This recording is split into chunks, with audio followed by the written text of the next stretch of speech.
அகிலத்தின் அன்பான சொந்தங்களுக்கு இணைய வணக்கம். மீனவர் காலையினூடாக சந்தித்திருக்கின்றோம். ஈரான் அமெரிக்கா இடையிலான பேச்சுவார்த்தைகளுக்கு வாய்ப்புகள் மிகவும் குறைந்திருக்கின்றன. ஈரான் விதித்த நிபந்தனைகளை அமெரிக்கா ஏற்றுக்கொள்ளாத சூழ்நிலையில் அமெரிக்கா விதித்த நிபந்தனைகளையும் ஈரான் ஏற்றுக்கொள்ளவில்லை. இதனால் மீண்டும் ஒரு மிக கடுமையான போருக்குரிய அபாயம் ஏற்பட்டுள்ளது. மீண்டும் கச்சா எண்ணெயினுடைய விலைகள் அதிகரித்திருக்கின்றன. பங்குச்சந்தை சரிவடைந்திருக்கின்றது. டொனால்ட் ட்ரம்பினுடைய போர் நிறுத்த திட்டம் பிசுபிசுத்து போயிருக்கின்றது. இந்த சூழ்நிலையில் அரபுலக நாடுகளுக்கு துருக்கி ஒரு அவசரமான அறிவிப்பை விடுத்திருக்கின்றார்கள். ஈரானுடைய IRGCயினுடைய கடற்படை கமாண்டர் தளபதி கொல்லப்பட்டிருப்பதாக இஸ்ரேல் அறிவித்திருக்கின்றார்கள். இந்த நிலையில் தற்போது வெளியாக இருக்கக்கூடிய பிந்திய மிக முக்கியமான சம்பவங்களை இந்த காணொளியில் பார்க்கலாம். தொடர்ச்சியாக போர் நிலவரங்களையும் அது சார்ந்து உலகளவில் நடைபெறக்கூடிய அனைத்து மிக முக்கியமான தகவல்களையும் உடனுக்குடன் தெரிந்து கொள்ள அகிலம் சேனலை சப்ஸ்கிரைப் செய்து கொள்ளுங்கள். யுத்தம் நடைபெறக்கூடிய பகுதிகளில் இருக்கக்கூடிய நண்பர்கள், உங்கள் பகுதிகளில் இருக்கக்கூடிய சேதங்கள், இந்த போர்க்காலம் போர் சூழல் காரணமாக உங்கள் நாடுகளில் ஏற்பட்டிருக்கக்கூடிய பாதிப்புகள் குறித்தும் கமெண்ட்ஸில் உங்கள் கருத்துக்களை பகிர்ந்து கொள்ளுங்கள் என்ற அன்பான கோரிக்கையோடு இந்த காணொளிக்கு செல்லலாம். ஈரானுடைய இஸ்லாமிய புரட்சிகர காவலர் படை இன்று மீண்டும் ஒரு மிக கடுமையான ஏவுகணை தாக்குதலை இஸ்ரேலை நோக்கி நடத்தி இருக்கின்றார்கள்.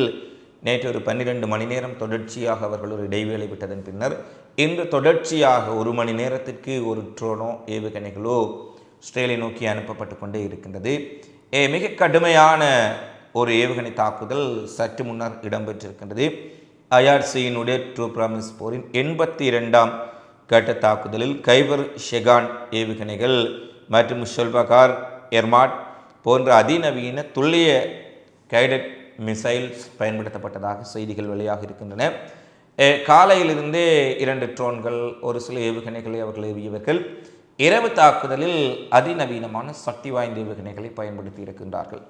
இதன் காரணமாக டெல் அவிவ், கைஃபா போன்ற பல நகரங்களில் மிக கடுமையான பாதிப்புகள் ஏற்பட்டிருப்பதாக தற்போது செய்திகள் வெளியாக இருக்கின்றன. இதுவரை அங்கு இருக்கக்கூடிய பாதிப்புகளையும் சேதங்களையும் தொடர்ச்சியாக மறைத்து வந்த இஸ்ரேலிய மக்கள் அங்கு ஏற்படக்கூடிய சேதங்களை வீடியோ படமடித்து சமூக வலைத்தளங்களில் பதிவிடக்கூடாது என்று கூறியவர்கள் இன்று ஐக்கிய நாடுகள் சபையில் இஸ்ரேலினுடைய தூதுவரே கதறி இருக்கின்றார். 1 மணி நேரத்திற்கு ஒரு முறை அவர்கள் எங்களை தாக்குகின்றார்கள். 1 மணி நேரத்திற்கு ஒரு முறை சைரன்கள் ஒலித்து கொண்டிருக்கின்றன. எங்கள் மக்களினுடைய வாழ்க்கை பங்கருக்குள்ளேயே இருக்கின்றது. அவர்கள் பங்கர் அண்டர் கிரவுண்டிலேயே தொடர்ச்சியாக 2 வாரங்கள் இருந்து கொண்டிருக்கின்றார்கள் என்று இஸ்ரேலினுடைய தூதுவர் ஐநாவில் தெரிவிக்கின்றார். இதெல்லாம் ஈரானை தாக்குவதற்கு முன்பும், ஈரானின் உச்ச தலைவரை படுகொலை செய்வதற்கு முன்பும், அங்கு 2000 மக்களை படுகொலை செய்வதற்கு முன்பு இவர்கள் யோசித்திருக்க வேண்டும் என நாங்கள் நினைத்துக் கொள்கின்றோம். இத்தனை படுகொலைகளையும் செய்துவிட்டு யுத்தத்தை தாங்களே ஆரம்பித்துவிட்டு யுத்தத்தினுடைய மிக கொடூரமான அத்தனை விடயங்களையும் ஈரானுக்குள் செய்துவிட்டு தற்போது ஈரான் தாக்குகின்றார்கள். எங்களுக்கு நிம்மதி போய்விட்டது, சைரன்கள் ஒலித்து கொண்டே இருக்கின்றன, எங்கள் மக்கள் பங்கருக்குள்ளேயே வாழ வேண்டிய சூழல் ஏற்பட்டிருப்பதாக இஸ்ரேலினுடைய தூதுவர் தெரிவித்திருப்பது தொடர்பில் உங்கள் கருத்துக்களை நீங்கள் தான் பதிவேற்ற வேண்டும். ஈரான் அமெரிக்காவுடைய பேச்சுவார்த்தைக்கான நிபந்தனைகளை நிராகரித்து விட்டார்கள். ஈரானுடைய நிபந்தனைகள் நாங்கள் மீண்டும் மீண்டும் ஞாபகப்படுத்தவில்லை, ஏற்கனவே தெரிவித்திருக்கின்றோம். இதன் காரணமாக அடுத்து வரும் நாட்கள் ஒரு மிக கடுமையான போருக்கான நாட்களாக இருக்கலாம் என்று அஞ்சப்படுகின்றது. அமெரிக்காவினுடைய 4000 முதல் 5000 வரையான சிறப்பு கமாண்டோக்களும் மத்திய கிழக்கை வந்தடைந்திருக்கின்றார்கள். எனவே கார்க் தீவை கைப்பற்றுவதற்கான தரைவழி தாக்குதலை அவர்கள் ஆரம்பிப்பார்களா என்ற கேள்வி ஒருபுறம் இருக்க, மறுபுறம் வான்வழி தாக்குதலை அதிகப்படுத்தக்கூடிய ஒரு முடிவுகளை அமெரிக்காவினுடைய பென்டகன் தற்போது எடுத்திருப்பதாக அமெரிக்காவின் பாதுகாப்புத்துறை வட்டாரங்களை மேற்கோள் காட்டி செய்திகள் வெளியாக இருக்கின்றன. இவர்கள் ஈரானினுடைய மின் கட்டுமானங்கள், உட்கட்டமைப்புகள், எரிசக்தி கட்டமைப்புகளை இலக்கு வைத்தால் ஒருவேளை மத்திய கிழக்கு முழுவதும் இருக்கக்கூடிய எரிசக்தி கட்டமைப்புகளை ஈரான் இலக்கு வைக்க வேண்டிய சூழலுக்கு தள்ளப்படுவார்கள். இதன் காரணமாக மத்திய கிழக்கே மிகப்பெரிய பேரழிவை சந்திக்கும் என்பதுதான் ஒரு கவலைக்குரிய விடயம். இந்த அரபுலக நாடுகள் எல்லாம் சேராத இடத்தில் சேர்ந்து கூடா நட்பு கேடாய முடியும் என்பார்கள். அமெரிக்காவுக்கு தளங்களை அமைப்பதற்கு தங்களுடைய இடத்தை கொடுத்த காரணத்தினால், அமெரிக்க இராணுவத்தை தங்களுடைய மண்ணுக்குள் கொண்டு வந்த, நிலத்தில் கொண்டு வந்த காரணத்தினால் இன்று மிக பெரும் பேரழிவின் விளிம்பில் நின்று கொண்டிருக்கின்றார்கள் என்பதுதான் இங்கே மிக முக்கியமான விடயமாக இருக்கின்றது. அமெரிக்கா இஸ்ரேலினுடைய இந்த கபட நோக்கங்களையும் அரபுலக நாடுகளையே ஒன்றுக்குள் ஒன்று மோத வைத்து அழிக்கக்கூடிய சதித்திட்டையும் புரிந்து கொள்ளாமல் முட்டாள்தனமாக ஜிசிசி நாடுகள் எல்லாம் ஒன்று சேர்ந்து ஈரான் நடத்தியது தவறு, ஈரானை தாக்குதல் நடத்தும் உரிமை எங்களுக்கு இருக்கின்றது, ஈரான் இவ்வாறு செய்திருக்கக்கூடாது, அவர்கள் எங்களை அளவுக்கு அதிகமாக தாக்கிவிட்டார்கள் என்றெல்லாம் ஒரு மிக கடுமையான ஒரு கண்டனம். ஈரானுக்கு எதிராக நாங்கள் ஒன்றிணைய வேண்டும். அதிலும் ஒருபடி மேலே சென்று ஐக்கிய அரபு அமீரகம், சவுதி அரேபியா, இஸ்ரேல் அமெரிக்க கூட்டணியில் இணைந்து விட்டதாகவே வால் ஸ்ட்ரீட் ஜேர்னல் பத்திரிகை செய்தி வெளியிட்டிருக்கின்றார்கள். ஐக்கிய அரபு அமீரகத்தில் இருக்கக்கூடிய பாதுகாப்பு அதிகாரிகளுடைய அறிவிப்புகளை பார்க்கின்ற பொழுதும் அவர்கள் அமெரிக்கா இஸ்ரேல் கூட்டணியில் இணைந்து விட்டார்கள் என்பதை பார்க்கக்கூடியதாக இருக்கின்றது. சவுதி அரேபியாவின் நிலை மிகப்பெரிய சந்தேகமாக இருக்கின்றது. அவர்களும் ஒரு கருப்பாடாக அமெரிக்க இஸ்ரேல் கூட்டணியில் இணைந்து விடுவார்களா என்ற ஒரு சந்தேகம்தான் இன்று மிகப்பெரிய அளவில் எழுந்திருக்கின்றது. எனவே வளைகுடா நாடுகள் ஈரானங்களை தாக்குகின்றார்கள், ஈரானை நாங்கள் நண்பனாக பார்க்கின்றோம், அவர்கள் எங்கள் முதுகில் குத்தி விட்டார்கள் என்றெல்லாம் மிகப்பெரிய அளவில் இந்த ஜிசிசி கூட்டமைப்பில் பேசியிருக்கின்றார்கள். ஈரான் ஒரே விடயத்தை தான் கூறுகின்றார்கள், எங்களில் உள்ள அன்பு இருப்பவர்கள், இந்த பிராந்தியத்தில் அமைதியை நோக்கி சிந்திப்பவர்கள், இந்த பிராந்தியத்தை முன்னேற்ற வேண்டும், ஒன்றிணைய வேண்டும் என நினைப்பவர்கள், உங்கள் நாடுகளிலிருந்து அமெரிக்க தளங்களை அகற்றி விடுங்கள், அமெரிக்கா உங்கள் மண்ணை விட்டு வெளியேறுமாறு கூறிவிடுங்கள். அவ்வளவுதான். எளிமையான ஒரு விடயத்தை தான் கூறுகின்றார்கள். ஏனெனில் எங்களுடைய பரம எதிரியை உங்கள் பக்கத்தில் வைத்துக்கொண்டு நாங்களும் உங்கள் நண்பன் என்று கூறுவது ஏற்றுக்கொள்ள முடியாது என்ற வாதத்தை தான் ஈரான் முன்வைக்கின்றார்கள். அதேபோல் அமெரிக்கா இந்த பிராந்தியத்தில் இருப்பது பல பிரச்சனைகளுக்கும் சிக்கல்களுக்கும் காரணமாக இருக்கின்றது என்பதை கடந்த காலங்களிலும் பார்த்திருந்தோம். இதனால்தான் ஈராக் இறுதியில் அழிவோ மரணமோ அல்லது எது நடந்தாலும் பரவாயில்லை, அமெரிக்காவுக்கு எதிரான ஒரு நிலைப்பாட்டை துணிந்தெடுத்திருக்கின்றார்கள். வீழ்ந்தாலும் எழுந்தாலும் நாங்கள் அமெரிக்காவின் பக்கத்தில் நின்றோம் என்று வரலாற்றில் நாங்கள் துரோகிகளாக இந்த அரபுலகத்தில், இஸ்லாமிய உலகத்தில் நாங்கள் நினைவு கூறப்படக்கூடாது என்பதற்காக ஈராக் எதையும் பொருட்படுத்தாமல் ஈரானுக்கு ஆதரவாக நிற்கப் போகின்றோம். அமெரிக்க இஸ்ரேலினுடைய ஆக்கிரமிப்பு தாக்குதல்களை இங்கிருக்கும் இயக்கங்களுடன் இணைந்து நாங்களும் செய்யப்போகின்றோம் என்று ஈராக் குறிப்பிட்டிருக்கின்றார்கள். அதை போன்ற ஒரு துணிச்சல் நிலைப்பாடு இல்லாத இந்த அரபுலக நாடுகள் ஈரானுக்கு எதிராக ஒரு மிகப்பெரிய அறிக்கைகளை வெளியிடும் போது துருக்கி அவசரமான ஒரு அழைப்பை விடுக்கின்றார்கள். துருக்கியினுடைய எர்டோகன் ஈரானுக்கு எதிரான போரில் யாரும் இணைந்து கொள்ள வேண்டாம், ஈரானுடனான போர் ஐக்கிய அரபு அமீரகம், சவுதி அரேபியா போன்ற நாடுகள் இணையலாம் என்று எதிர்பார்க்கும் சூழ்நிலையில் யாரும் இந்த போரில் இணைந்து கொள்ள வேண்டாம், இஸ்ரேலின் சதி திட்டத்திற்கு நீங்கள் பலியாகிவிட வேண்டாம் என்று துருக்கி ஒரு அவசரமான அறிவிப்பை எர்டோகன் விடுத்திருக்கின்றார். எர்டோகன் மீது பல விமர்சனங்கள் இருக்கின்றது. அவருடைய இரட்டை நிலைப்பாடு குறித்து அங்கும் இங்கும் பேசக்கூடிய விடயங்கள் குறித்தெல்லாம் பல விமர்சனங்கள் இருக்கின்றன. பல அவருடைய நிலைப்பாடுகளில் எங்களுக்கும் திருப்தி இல்லை. ஆனால் இந்த நேரத்தில் துருக்கி ஒரு உறுதியான முடிவை துருக்கியும் கத்தாரும் குறிப்பிடுகின்றார்கள். கத்தார் கொள்ளையில் குறிப்பிட்டு விட்டார்கள், நாங்கள் இந்த போரில் இணைந்து கொள்ளப் போவதில்லை, இனி எங்களுடைய வான் நிலப்பரப்புகளை அமெரிக்கா பயன்படுத்த அனுமதிக்கப் போவதும் இல்லை, ஈரானை எதிர்த்து தாக்கும் திட்டமில்லை என்பதை துருக்கி தெளிவுபடுத்தியிருந்தார்கள். தற்போது துருக்கி ஒரு விடயத்தை அதிகாரபூர்வமாக அறிவிக்கின்றார்கள். ஈரானுக்கு எதிரான போரில் எந்த ஒரு அரபு நாடும் இஸ்லாமிய நாடும் இஸ்ரேலின் பக்கத்தில் இணைந்து விடக்கூடாது. அதாவது ஈரானுக்கு எதிரான தாக்குதல் அணியில் நீங்கள் இணைந்து விட வேண்டாம், சேர வேண்டாம், இஸ்ரேலின் சதிக்கு பலிக்கடாக விட வேண்டாம் என்ற ஒரு உறுதியான அறிவிப்பை துருக்கி விடுத்திருக்கின்றார்கள். துருக்கியின் இந்த அறிவிப்பு அரபுலக நாடுகளிடம் எடுபடுமா, துருக்கியின் கோரிக்கை ஏற்றுக்கொள்ளப்படுமா என்பதெல்லாம் அடுத்த நாட்களில் தெரிந்துவிடும். இருந்தபோதிலும் ஐக்கிய அரபு எமிரேட்ஸ், சவுதி அரேபியாவின் நிலைப்பாடு அமெரிக்க கூட்டணியில் இணைந்து விட்டார்கள் என்றே பல ஊடகங்கள் செய்தி வெளியிட்டிருக்கின்றார்கள். அடுத்து வரும் நாட்கள் அதற்கான உண்மைகளை சொல்லும். அடுத்து கடந்த ஒரு 10 தினங்களுக்கு முன்பாக 10-15 தினங்கள் மார்ச் 11ஆம் தேதி ஈராக்கில் ஒரு அமெரிக்க KC-135 எரிபொருள் நிரப்பு விமானம் சுட்டு வீழ்த்தப்பட்டது என்ற செய்திகள் வெளியாக இருந்தன. அதாவது தாக்குதலுக்கு செல்லும் போர் விமானங்களுக்கு நடுவானில் வைத்து எரிபொருள் நிரப்பக்கூடிய இந்த KC-135 எரிபொருள் நிரப்பு விமானங்கள் மிக மிக முக்கியமானவை. அந்த விமானங்கள் இல்லாதுவிட்டால் தாக்குதல் விமானங்கள் நின்றதிலும் சென்று தாக்குதல் நடத்துவதே சாத்தியமற்றது. இந்த விமானம் ஒன்றை ஈரான் ஆதரவு படைகள் ஈராக்கின் பக்தாத் அருகே சுட்டு வீழ்த்தி இருந்ததை அறிவித்திருந்தார்கள். ஆனால் அமெரிக்கா அதை அதிகாரபூர்வமாக ஏற்றுக்கொள்ளவில்லை. தங்களுடைய விமானம் சேதமடைந்து தரையிறக்கப்பட்டதாக குறிப்பிட்டார்கள். அதன் பின்னர் அந்த விமானம் தொடர்பான எந்த தகவலையும் வெளியிடாத சூழ்நிலையில் இன்று அதிகாரபூர்வமாக பென்டகனை மேற்கோள் காட்டி அமெரிக்க ஊடகங்கள் செய்தி வெளியிட்டிருக்கின்றார்கள். மார்ச் 11 ஈராக்கில் விபத்துக்குள்ளானதாக கூறப்படும் அமெரிக்க KC-135 விமானம் ஏவுகணை வான் எதிர்ப்பு ஏவுகணைகளால் சுட்டு வீழ்த்தப்பட்டது என்பது உறுதிப்படுத்தப்பட்டதாகவும் விமானத்தினுடைய சிதைவுகள் கண்டுபிடிக்கப்பட்டுள்ளதாகவும் இதில் பயணித்த விமானப்படையை சேர்ந்த US அமெரிக்காவினுடைய 6 விமானப்படை வீரர்கள் உயிரிழந்திருக்கின்றார்கள் என்ற செய்தியும் அதிகாரபூர்வமாக வெளியாக இருக்கின்றது.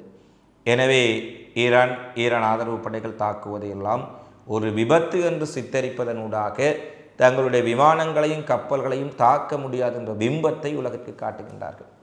ஆனால் உண்மை எப்படியோ ஒரு நாள் வெளிவந்துவிடும் என்பதைப் போல இந்த ஆபிரகாம் லிங்கன் கப்பல் விவகாரம் நாங்கள் தெரிவித்திருந்தோம்.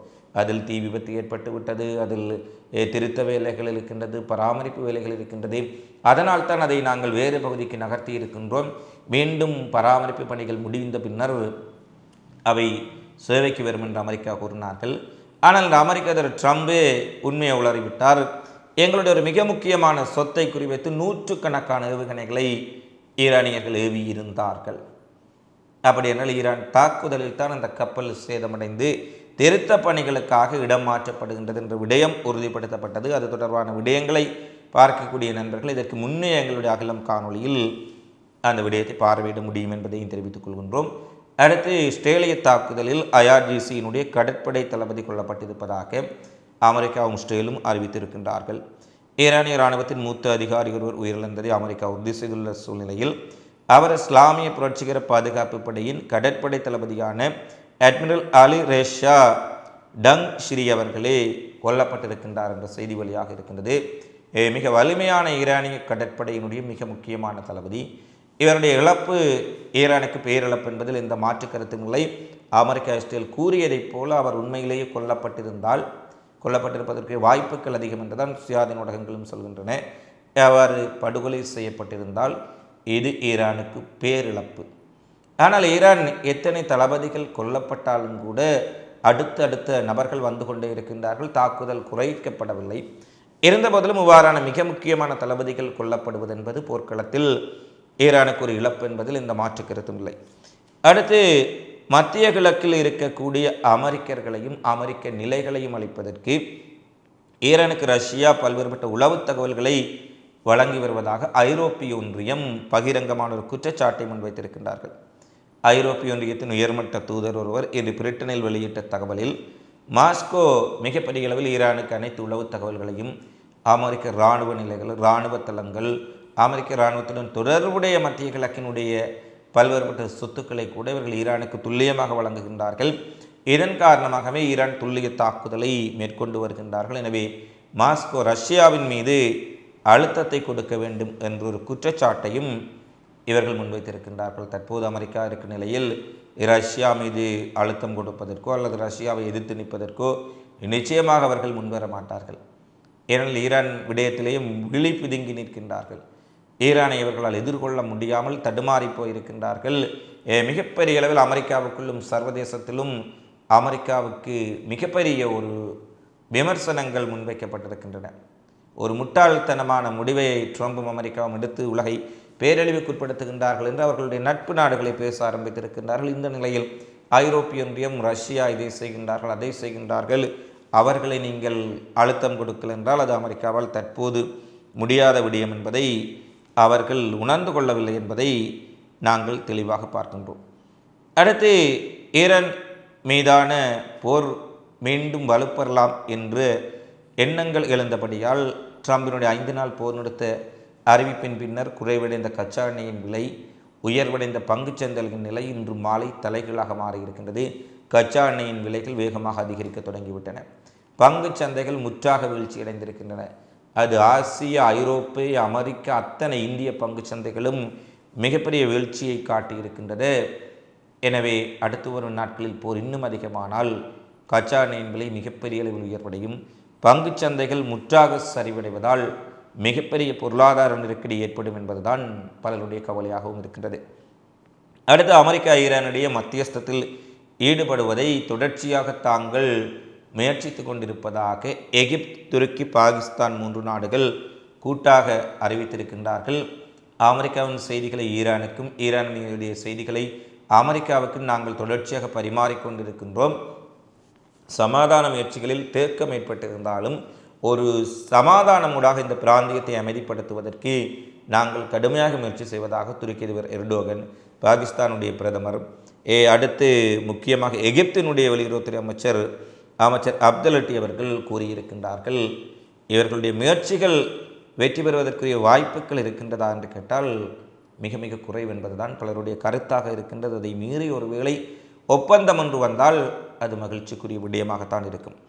அடுத்து ஹார்மோஸ் ஜலச்சந்தி வழியாக செல்வதற்கு தங்களுடைய கப்பல்களை ஈரான் அனுமதித்திருப்பதாக மலேசிய பிரதமர் இப்ராஹிம் அன்வர் அவர்கள் குறிப்பிட்டிருக்கின்றார். ஈரான், எகிப்து, துருக்கி மற்றும் பிற பிராந்திய நாடுகளின் தலைவர்களுடன் பேச்சுவார்த்தை நடத்திய பின்னர் மலேசியாவினுடைய கப்பல்கள் ஹார்மோஸ் ஜலச்சந்தி வழியாக செல்வதற்கு அனுமதிக்கப்பட்டிருப்பதாக அன்வர் இப்ராஹிம் தெரிவித்திருக்கின்றார். இறுதியாக உக்ரைனிய அதிபர் ஜெலன்ஸ்கி அவசரமாக சவுதி அரேபியாவுக்கு வருகை தந்திருக்கின்றார். ஏற்கனவே சவுதி அரேபியா ஈரானுக்கு எதிரான அமெரிக்க, ஆஸ்திரேலிய கூட்டணியில் சவுதி அரேபியா, எமிரேட்ஸ் இணைந்து கொள்ள போகின்றார்கள், இணைந்து விட்டார்கள், அதற்கு அமெரிக்காவுக்கு பச்சை கொடி காட்டிவிட்டார்கள் என்றெல்லாம் செய்திகள் பரவலாக வெளியாகி கொண்டிருக்கும் சூழ்நிலையில் ஒருவேளை இந்த ஜெலன்ஸ்கி ரஷ்யாவில் ஈரான் ட்ரோன்களை பயன்படுத்துவதால் உக்ரைன் ட்ரோன்களை எதிர்த்து வீழ்த்துவதில் சற்று அனுபவம் உள்ளவர்களாக காணப்படுகின்றார்கள். எனவே உக்ரைனுடைய உதவியை ஆரம்பத்தில் கூட இந்த ஐரோப்பிய நாடுகள் கேட்டிருந்தார்கள், அரபுலக நாடுகள் கூட கேட்டிருந்தார்கள். இந்த நிலையில் ஒரு மிக கடுமையான ட்ரோன் தாக்குதலை இந்த நாடுகள் மீது ஈரான் நடத்தினால் ட்ரோன்களை தடுப்பது தொடர்பிலான பொறிமுறைகளை ஏற்படுத்துவதற்கு அல்லது முன்னாய்த்த செயற்பாடுகளுக்காக ஜெலன்ஸ்கி சவுதி அரேபியாவுக்கு வந்திருக்கலாம் என்ற ஐயங்களும் எழுந்திருக்கின்றன. அது மட்டுமல்ல, ஜெலன்ஸ்கி இந்த சவுதி அரேபியா, அரபுலக நாடுகளுடன் செய்யும் கூட்டு இவ்வாறான சிக்கல்களை இந்த பிராந்தியத்தில் ஏற்படுத்தும் என்பதும் அடுத்த கேள்வி.